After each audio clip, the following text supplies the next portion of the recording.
Okay, good day, guys. So we're going to be looking at the next separation technique method, which is number 4, and that is evaporation, evaporation to dryness. So evaporation to dryness is a separation technique method that involves you removing the liquid part of the solution. So removing the liquid part of the solution, and is widely used to recover a soluble salt. In this method, heat is directly applied to the mixture. Okay, so evaporation to dryness is a separation technique that involves removing the liquid part of a mixture in a solution. Removing the liquid part of a mixture in a solution. So let's say we have a salt of this magnitude. We have a soluble salt with take this as water, H2O, H2O, or the liquid. It could be any liquid. No, it could be any liquid. Okay, just the liquid part. Okay. Okay. So now when you apply heat directly, what happens? What actually happens is that this liquid part, is removed from the mixture because this is the salt you want to get. Okay, it is used to obtain a soluble salt. Okay, it is used to obtain a soluble salt. So the liquid part is removed and it is used to obtain a soluble salt. And the principle employed there is a difference in their what? Vapor pressure. Vapor pressure. Okay, so evaporation to dryness is a separation technique method that involves removing the liquid part of a mixture from a solution, and also widely used to obtain a soluble salt. If this salt is applied, heat is applied directly on the salt. You want the liquid part of the mixture in the solution. Okay, and then the major feature or characteristics in this is the difference in the vapor pressure, okay, between, just mind me, this is how I write my between, B/W, just okay, just understand, between the what, the salt, and the what, the liquid.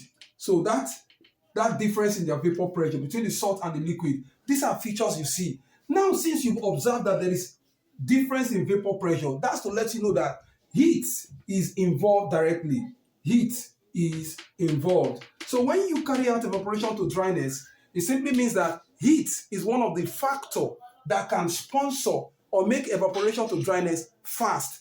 And once heat is involved, the implication is that that particular salt, if it's a salt that is sensitive, it can be destroyed on heating. So therefore, doing evaporation to dryness directly might not be good for that kind of salt. So one of the disadvantages of this separation technique called evaporation to dryness is that, number one, salt can decompose. What does it mean to decompose? To break down, to form the components that made that salt what it is. Okay, when something breaks down to form its components, okay, so salt can decompose, meaning it can break down to the original components that form the salt. And if care is not taken, it can break down to give you the components you don't want. Okay, do you understand what I'm saying now? So that means that salt has decomposed, is no longer valuable. In that their various component states is not valuable, but at the state it is useful to carry out any chemical reaction as the case may be.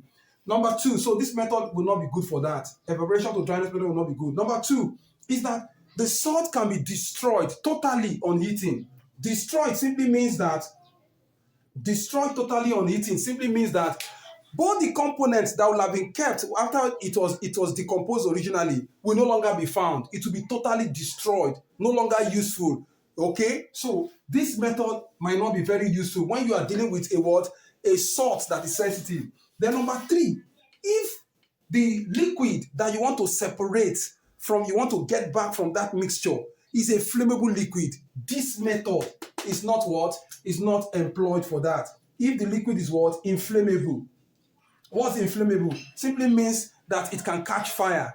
Okay, it can catch fire. That's the meaning of inflammable. Okay, both flammable and inflammable, they are correct. So if this liquid is inflammable, they can catch fire. And therefore, what is the modified method? Sorry, this video might be a little bit long because I'm trying to do a total breakdown of this evaporation to dryness.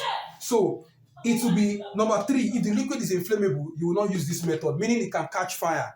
Because while you are applying heat and the liquid is inflammable or flammable, it can catch fire and destroy the practical process or the separation method process you are carrying out. So how then do we deal with those kind of salts that are sensitive? In this case, you will now modify this evaporation to dryness with what we call oil bath method or steam bath method. I will explain. So a modified form of carrying out evaporation to dryness to a salt that can decompose, to a salt that can be destroyed, or to a liquid that is what? Highly inflammable. You will use what we call oil bath method or steam bath method.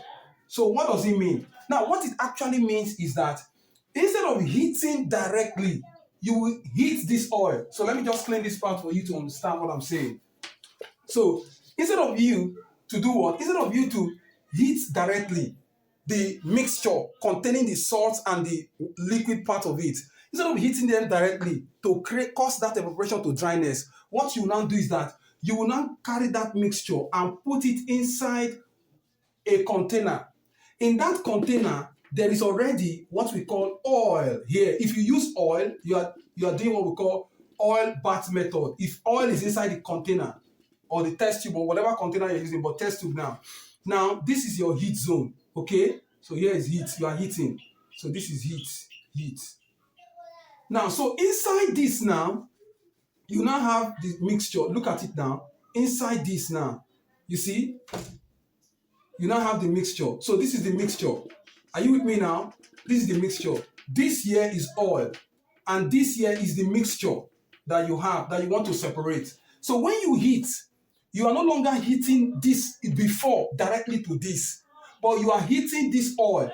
As this oil boils, the temperature of this oil will heat the test tube and then give you that result you're looking for. The very essence is to avoid decomposing the salt, destroying the salt, or even allowing the setup to catch fire. Because if the liquid here is highly inflammable, it can catch fire. So if you use oil in this place, we call it oil bath method.